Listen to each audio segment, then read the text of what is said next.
What if I told you that everything you know about money might be wrong? That what you've been taught about finances since childhood might actually be setting you up for failure? Welcome to the fascinating world of Rich Dad, Poor Dad by Robert Kiyosaki, a book that has challenged millions of people to rethink their relationship with money. In this video, we're going to dive deep into the key lessons from this iconic book, breaking down the wisdom of the rich dad and the cautionary tales of the poor dad. By the end, you'll have a new perspective on wealth, success, and the path to financial freedom. Let's start with the basics. Who are these two dads that the entire book revolves around?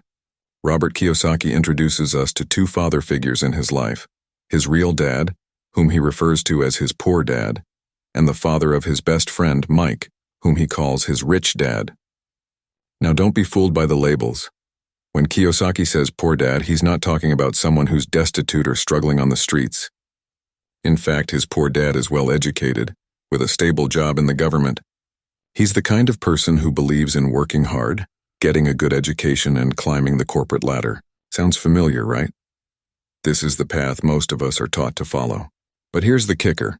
Despite his education and steady income, poor dad struggles financially throughout his life. On the other hand, rich dad, who never finished the 8th grade, becomes one of the wealthiest men in Hawaii. How? It's all about mindset. Let's jump into the core of Rich Dad's philosophy: the difference between assets and liabilities. Rich Dad explains this distinction in the simplest terms. Assets put money in your pocket, while liabilities take money out. Sounds straightforward, right?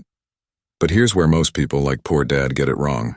They think of their home as an asset, their car as an asset, and even their credit cards as a tool for purchasing assets. But according to Rich Dad, these are liabilities in disguise. A house, unless it's generating rental income, drains money through mortgage payments, maintenance, and property taxes. A car depreciates in value the moment you drive it off the lot. So, what should you do?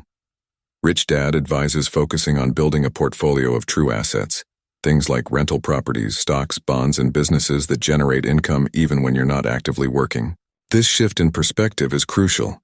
Instead of working for money, you need to make money work for you. Now, you might be thinking, if it's so simple, why doesn't everyone do it? The answer lies in education, or rather the lack of it.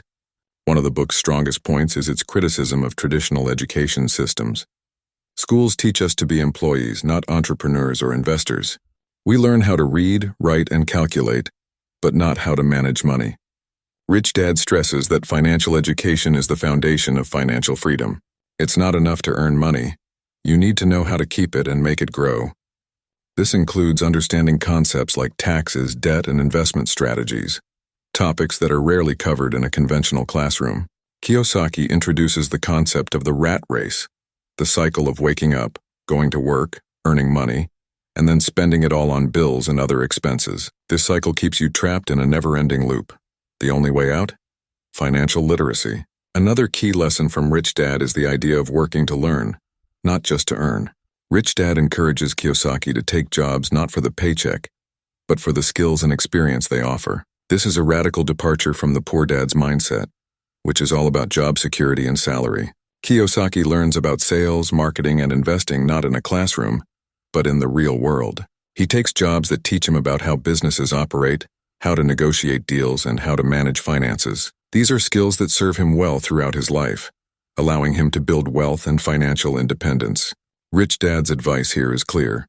Instead of climbing the corporate ladder, why not own the ladder? By focusing on learning new skills and gaining experience, you position yourself to create opportunities, rather than just chasing after them. Now let's talk about something that might sound a bit intimidating: corporations.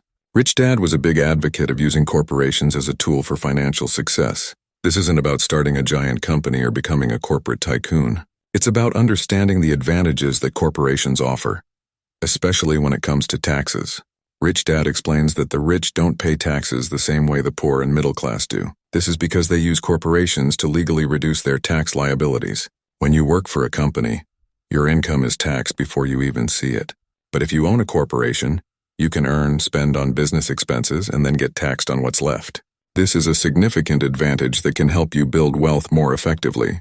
By understanding how corporations work, you can leverage them to protect your assets, reduce your tax burden, and ultimately, increase your financial security.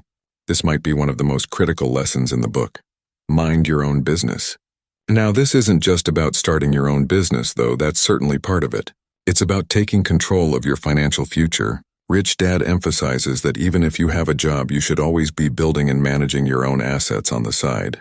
This could be investing in real estate, starting a small business, or building a portfolio of stocks. The key is to always keep your focus on building assets, rather than just relying on your job as your sole source of income. At this point, you might be wondering, if these principles are so powerful, why aren't more people rich? Kiyosaki outlines 5 key reasons.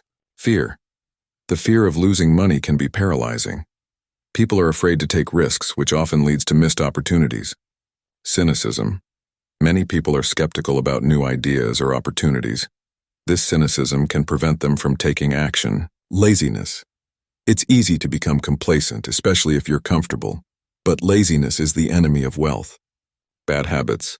Poor spending habits can drain your finances and keep you stuck in the rat race. Arrogance. Thinking you know it all can prevent you from learning new strategies or considering different perspectives. It's about cultivating a mindset of continuous learning, being open to new ideas and taking calculated risks. Another of the most counterintuitive lessons from Rich Dad is that the rich don't work for money. Instead, they work to create value. This might mean building a business, developing a product, or investing in assets that generate income. The focus is on creating wealth, not just earning it. This is a profound shift in thinking. For most people, the idea of not working for money seems impossible. But Rich Dad teaches that by focusing on creating value, you can build wealth in a way that frees you from the need to trade time for money. Instead of working long hours just to earn a paycheck, the rich find ways to make their money work for them. This could be through investments, owning businesses, or generating passive income streams. The real key here is understanding the power of leverage. The rich use their time, money, and resources efficiently, leveraging them to create more wealth without needing to work harder. For example, they invest in assets like real estate or stocks that appreciate in value over time. Or they build businesses that continue to generate income even when they're not directly involved. The goal is to create systems that produce money on their own. Rich Dad emphasizes that the rich don't rely on one stream of income. They diversify. They have multiple investments and businesses that contribute to their wealth. This not only increases their earning potential, but also protects them from financial setbacks. If one investment doesn't perform well, the others can still provide stability. This not only increases their earning potential. Understanding these concepts is just the beginning. You need to apply them to your life.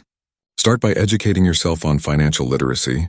Focus on building assets and learn how to make your money work for you, whether it's through real estate, stocks, starting a business, or learning new skills. The path to financial freedom begins with that first step. The journey may be long, but the rewards are worth it. With the knowledge from Rich Dad, Poor Dad, you can begin to change the way you think about money and take control of your financial future. So are you ready to make your money work for you and start building real wealth? And there you have it. The game-changing lessons from Rich Dad, Poor Dad that have helped millions rethink their approach to money. Whether you're new to personal finance or looking for ways to improve your financial strategy, these ideas offer a new way to look at wealth building. If you found this video helpful, don't forget to like, subscribe, and share it with anyone who could benefit from a fresh perspective on finances. Keep following our channel for more tips, insights, and strategies on how to achieve financial freedom. Your journey starts today.